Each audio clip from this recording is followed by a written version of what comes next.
নমস্কাৰ নিউজৰ বাতৰিলৈ স্বাগতম জনাই ষ্টুডিঅ'ৰ মজিয়াত বৈপল দাস চাহক আজিৰ বাতৰি পণ্ডিত আনন্দৰাম বৰুৱা সাহিত্যিক ৰাজনীতিক লক্ষধৰ চৌধুৰী কৰ্মবীৰ নবীন চন্দ্ৰ বৰদলৈ জন্মভূমিত সুৰৰ ঝংকাৰ চাহক আমাৰ এই প্ৰতিবেদনটি পণ্ডিত আনন্দৰাম বৰুৱা সাহিত্যিক ৰাজনীতিক লক্ষধৰ চৌধুৰী কৰ্মবীৰ নবীন চন্দ্ৰ বৰদলৈ জন্মভূমিত সুৰৰ ঝংকাৰ সংগীতৰ মূৰ্ছনাত মুখৰিত উত্তৰ গুৱাহাটীৰ অভয়পুৰ প্ৰাথমিক বিদ্যালয়ৰ বাকৰি আগশাৰীৰ সংগীতানুষ্ঠান ৰাগশ্ৰী সংগীত মহাবিদ্যালয়ে অতিক্ৰম কৰিলে ৰূপালী জয়ন্তী বৰ্ষ কণ কণ শিশুৰ পৰা জীয়ৰী বোৱাৰী সকলোৱে সংগীতৰ সুৰেৰে আনন্দৰ লহৰ তুলিলে এটা নিশা বছৰজোৰা কাৰ্যসূচীৰে মহাবিদ্যালয়খনে উদযাপন কৰা ৰূপালী জয়ন্তী বৰ্ষৰ সামৰণি অনুষ্ঠানটিত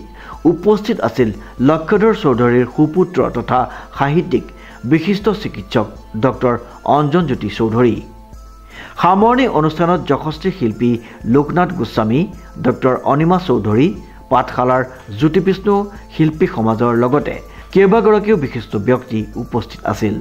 ইফালে সন্ধিয়াৰ সাংস্কৃতিক অনুষ্ঠানত সংগীত পৰিৱেশন কৰে অসমৰ জনপ্ৰিয় শিল্পী তথা সংগীত পৰিচালক তৰালী শৰ্মাই সংগীত বিদ্যালয়ৰ 25 বছৰ হোৱা উপলক্ষে যিটো অনুষ্ঠান এই অনুষ্ঠানত উপস্থিত থাকিবলৈ পাই মই সঁচাকৈ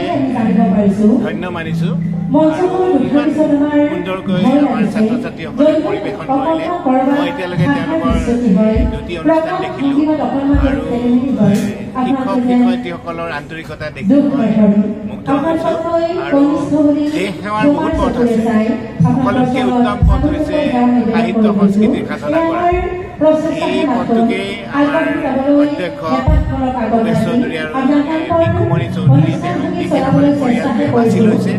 আৰু এই নতুন প্ৰজন্মক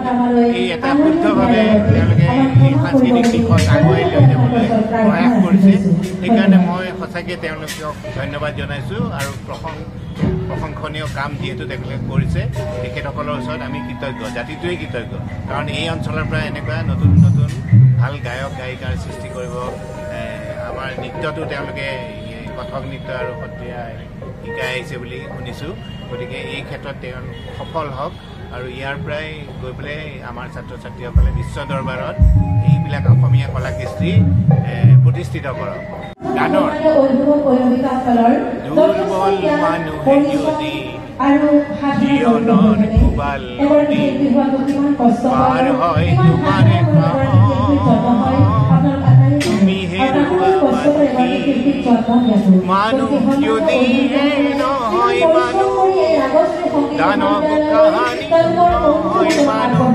যদি দানৱ কাহানী বা হয় মানুহ লাজ পাব কোনে সমনীয়া মানুহে মানুহৰ গুৱাহাটীৰ পৰা মধু মাধৱ দাসৰ ৰিপৰ্ট নিউজ নাও।